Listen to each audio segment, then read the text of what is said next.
80년대생과 90년대생의 차이에 대해서 이야기를 해봤고, 이 책에서 90년대생의 특징을 3가지로 꼽았어요. 맞아요. 그래서 간단함, 재미, 그리고 정직에 대해서 이야기를 했는데 네. 읽으시면서 어떠셨어요? 일단 뭐 간단함, 뭐 재미 이런 거 추구하는 것은 뭐 예전에도 있었던 것 같아요. 일단은 간단함의 이야기를 하면서 줄임말, 네. 그리고 모바일 시대의 도래 이런 것들에 대해서 이야기를 했어요. 어떠셨어요? 저는 어쨌든 이 간단함과 뭐 재미 뭐 이런 거를 이끌어 나가는 사례들을 제시하는 것들에 대해서 난 일관성 있고 뭐 타당하다고 생각했어요. 거기서 말하는 것들이. 근데 사실 어떤 커뮤니티를 많이 하는 것도 아니고 그 온라인에서 잘 활동을 잘 하진 않잖아요. 게임도 네. 하지도 않고. 그쵸. 그래서 그런 줄임이나 아니면 짤, 뭐 네. 재미 이런 거를 제가 이해를 잘 못할 때가 많아요. 예, 근데 그래서 그거는 세대의 문제가 아니라 그쵸. 그냥 개인의 선호 문제죠. 맞아요. 그래서 저는 개인의 선호 문제라고 생각하기 때문에 우리 중고등학교 때도 막 우대 있고 막 아행행 나오고 막 그 시절 네, 맞아요. 김풍 막 나오고 네. 시절 보노 막 나오고 막 그 시절도 사실은 똑같아. 우리가 어렸을 때 우리보다 윗세대들도 그런 문화를 이미 하고 있었다고 생각이 들고 그다음에 또 채팅 문화가 사실은 이전에도 있었는데 그때도 이미 줄이고 있었던 거고 근데 그게 이제 차츰차츰 우리가 발전하면서 그다음에 다양한 플랫폼도 많이 생기고 해서 조금 더 광범위하게 많은 사람들이 쓰기 시작했다라고 느껴지는 건데 그전에도 사실은 이런 것 그 당시에 이제 그 문화를 향유하는 그 그룹들은 분명히 이런 걸 좋아하고 있었다. 그래서 비단 90년대생들이기 때문에 이런 것 간결하고 재미를 추구하고 막 이런 것만은 아닐 것이다라고 생각이 들었거든요. 그런데 이제 문제는 뭐냐면 90년대생들은 처음부터 시작했던 포인트가 달랐던 거죠. 예를 들면 우리는 학교 다닐 때 뭐 모뎀으로 인터넷을 처음 접했고 모뎀에서 뭐 갑자기 ADSL 뭐 이런 식으로 넘어가면서 그랬었는데 저도 초등학생 때 PC통신 같은 거 나우누리 막 하이텔 이런 거 해가지고 전화요금 막 10만 원씩 나와가지고 부모님한테 엄청 혼나고 그랬거든요. 그런데 지금 90년대생들은 이미 초고속 인터넷이 깔린 상태에서부터 유년기를 보냈으니까 최근에 태어났던 아기들은 이미 유튜브 같은 거 스마트폰 보면서 살잖아요. 그러면은 확실히 그런 게 다를 것 같아요. 관점이나 문화를 만들어내는 방식이나 이런 게 차이가 있을 수는 있다라고 봐요. 뭐 어쨌든 그런 인간적으로 느낄 수 있는 기본적인 욕구에 대해서는 맞아 다 그럴 수도 있는데 그게 번지는 속도가 완전 다른 거죠. 예를 들면 우리가 학교 다닐 때 뭐 PC 통신을 열심히 하고 그랬던 친구 얼마나 됐어요? 얼마 없죠. 맞아요. 반에서 진짜 한 명 손꼽히고 이런 거였는데 지금은 학교 가서 뭐 아프리카 보냐 유튜브 보냐라고 했을 때 안 보는 친구가 없을 거란 말이죠. 그렇죠. 그리고 심지어 요즘 어린 아이들 중에서 핑크퐁 그 뭐 상어가족 뭐 뽀로로 이런 거 안 보는 친구들 없어요. 그러니까 그런 기술이 발달하면서 자연스럽게 그 기술에 대해서 받아들이는 어떤 역치가 많이 낮아졌기 때문에 거기에 따라서 문화가 바뀔 수 있다라는 것에 대해서는 인정을 하고 맞는 말이라고 생각을 해요. 네네. 그런데 이 책에서 책은 종말할 것인가 이런 이야기들이 나오는데 어떠세요? 뭐 모바일을 많이 보기 때문에 책이 없어질 수도 있지 않을까? 이런 것들에 대해서도 이야기를 하고 모바일을 통해서 우리가 네트워크에 늘 연결되어 있기 때문에 자꾸 어딘가 연결이 끊기면 불안해할 것이다 라고 이야기를 했었는데 혹시 뭐 이런 경험들이나 이런 것들이 있으세요? 사실 저 같은 경우는 과거에 그래도 어렸을 때 뭐 대학생 때까지 책을 그래도 좋아하는 편이었는데 요새 들어서 책을 많이 안 읽고 있어요. 왜요? 저도 좀 약간 전염이 된 것 같아요. 빨리빨리 보는 것에 대해서. 그리고 우리가 정보들이 너무 많잖아. 진짜 내가 지금 봐야 될 것들도 많고 뭐 예를 들어서 이제 뭐 기사 같은 게 있을 때 빨리 읽어버리고 밑에 세 줄 요약으로 그냥 퉁쳐버리고 보다 많은 정보를 얻으려고 하지 좀 딥한 정보를 얻으려고 하지 않는 것 같아 내가 스스로. 근데 보다 많은 정보를 얻고 싶어 한다면은 기사도 이것저것 다 보고 이렇게 해야 되는 거 아닌가요? 그러니까 근데 내가 무뎌지는 것 같아. 열심히 안 하려고 하는 것 같아. 피곤해서 그냥 집에 가도 책을 읽는다기보다도 그냥 가만히 누워서 영화 보거나 드라마 보거나가 좀 더 편해. 왜냐하면 그거는 내가 가만히 있어도 시청각으로 알아서 나한테 주입이 되지만 책은 내가 뭔가를 읽어야 되는 행동을 해야 되잖아. 그러다 보니까 약간 갈수록 굳어가는 느낌이 들기는 하는 것 같아요. 근데 저는 이런 이야기는 조금 다른 것 같아요. 이거는 어릴 때부터 늘 그랬어. 그러니까 책을 보는 것보다 당연히 영상이나 이런 걸로 보는 게 훨씬 이해가 쉽고 빠르죠. 역사책을 진짜 2시간 동안 읽을 바에 잘 만든 역사 다큐멘터리를 보면 그걸 더 쉽게 알 수 있잖아요. 그런 거에 문제가 아니라 지금 이 저자가 말하는 것처럼 모바일이 증가했고 모바일 디바이스를 쓰기 때문에 책을 안 읽는 거라고 치면은 왜 모바일로 이북이나 이런 거 왜 안 보냐는 거죠. 모바일을 통해서 왜 긴 글을 보지 못하냐는 거예요. 지금 여기서는 계속 짧은 글을 봐야 되고 자꾸 짧고 간단한 것만 추구한다고 이야기를 하는데 그들이 그렇게 된 이유는 그 사람들이 그거를 원해서 그런 게 아니라는 거죠. 아, 저도 그렇게 동의해요. 네. 네. 진단이 잘못됐어요. 네네. 그러니까 제가 이 책을 보면서 문제의식에 대해서는 공감을 해요. 저는 맨 마지막 그 에필로그 부분에서만 되게 공감을 했거든요. 여기에서 인과관계가 안 맞아요. 그러니까 기술이 발전했기 때문에 90년대생들이 이런 생각을 했을 가능성이 있는 거예요. 그렇죠. 인과관계가 뭐 A가 B를 유발했다가 아니라 상관관계가 있는 거죠, 둘이. 이랬을 수도 있어. 맞아요. 이게 어떤 거냐면은 보통 사회과학이나 이런 데서 인과관계와 상관관계를 말할 때 이거예요. 뭐 예를 들어 입는 옷이 짧아지면 아이스크림 매출이 높아진다. 그런 게 있었죠. 네, 이거는 이제 인과관계는 아니에요.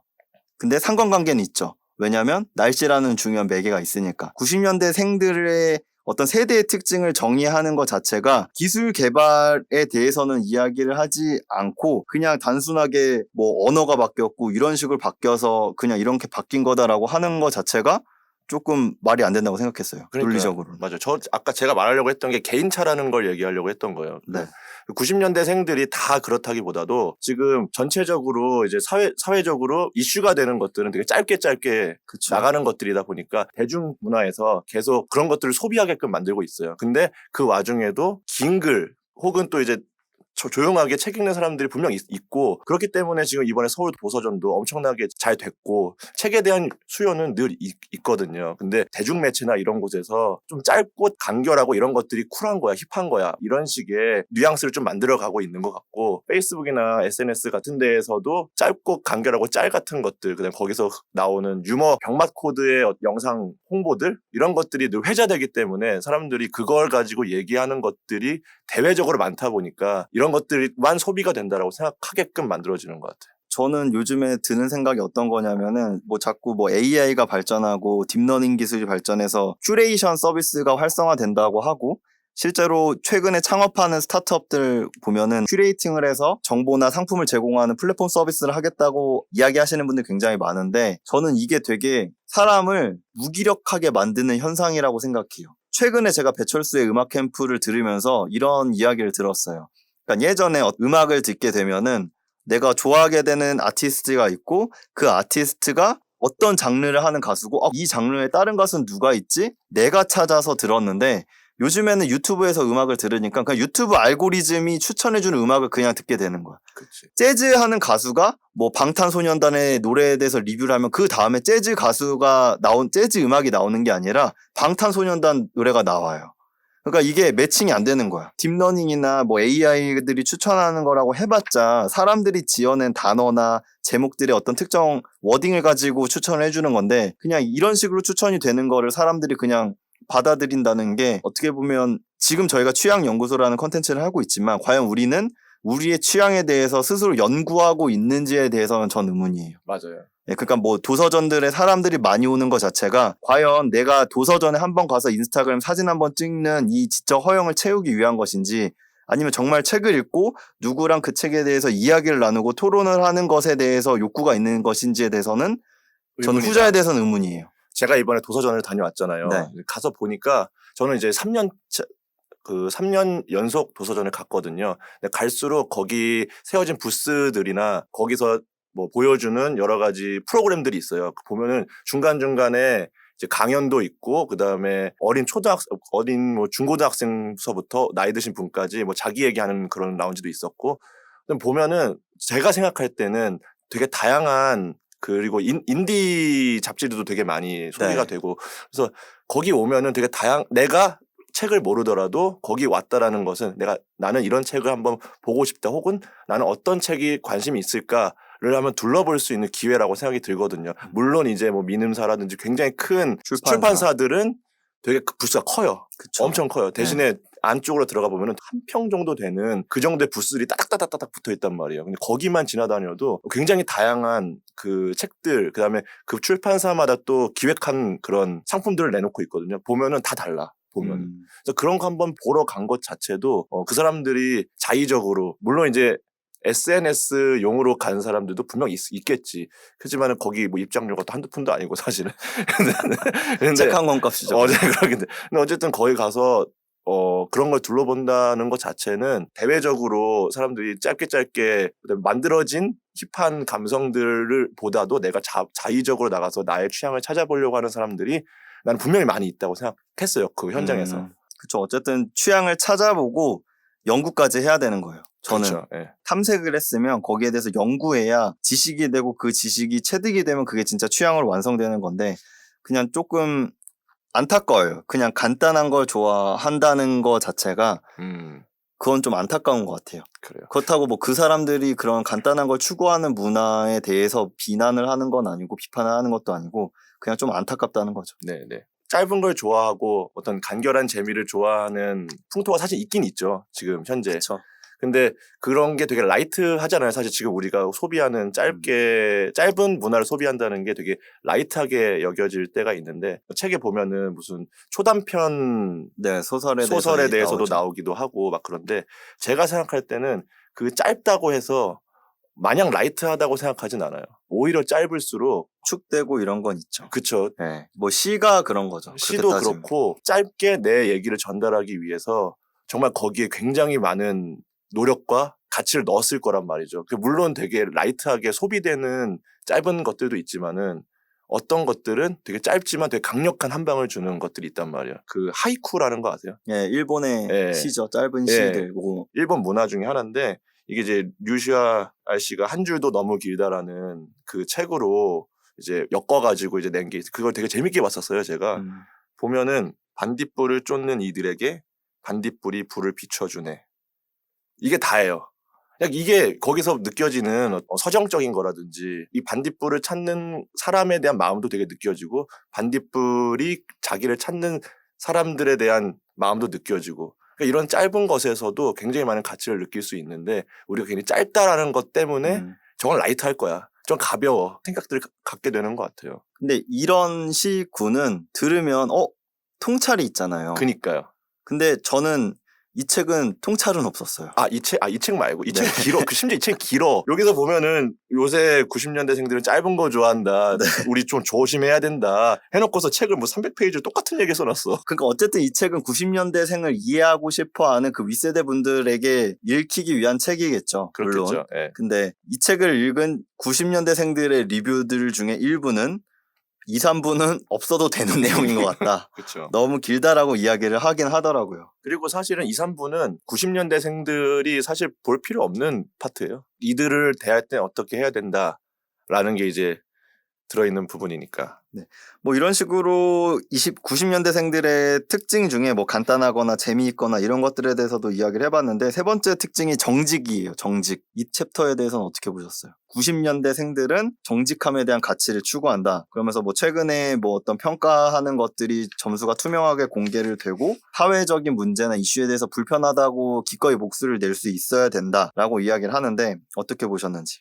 뭐 정직함이라는 단어가 주는 뉘앙스랑 좀 사실 다른 느낌이잖아요. 할 말을 하겠다라는 느낌이었어요. 제가 볼 때는. 나보다 위에 있는 사람 혹은 세상의 정직함을 요구한다라기보다 여기서 말하는 90년대생들은 나를 둘러싼 어떤 것들이 나에게 다양한 방법으로 불이익을 줄 때 나는 그냥 참고만 있지 않고 나는 얘기하겠다. 그런 느낌으로 봤거든요. 저는 이 정직이라는 워딩이 잘못됐다라고 생각을 해요. 그러니까요. 그러니까 투명하거나가 더 맞는 표현이라고 생각해요. 투명하거나. 왜냐하면 정직이라는 게 사전적으로 정의를 봤을 때 숨기는 게 없이 바르고 올곧다라고 하는데 그 애초에 바르다라는 것도 가치 판단이 들어갈 수밖에 없거든요. 그렇기 때문에 이게 갈등이 되는 거예요. 지금 90년대생들이 갑자기 이 뒷부분에 나오지만 저 이제 퇴근 시간까지만 해서 개혁사성이 이렇게 있으니까 퇴근할게요라고 하는 게 이거를 정직의 개념으로 가게 되면 물론 법적으로는 안 돼요. 근데 이거를 정직이다, 정직하지 않다라고 이야기를 해버리면 나는 거짓말쟁이가 된 건데 라고 하니까 갈등이 된다는 거죠. 그렇죠. 근데 사실 지금 여기서 나오는 거는 구직자가 뭐 면접관을 평가한다거나 면접의 결과도 우리가 탈락했었더라도 점수를 봐야 된다라는 거는 투명한 거거든요.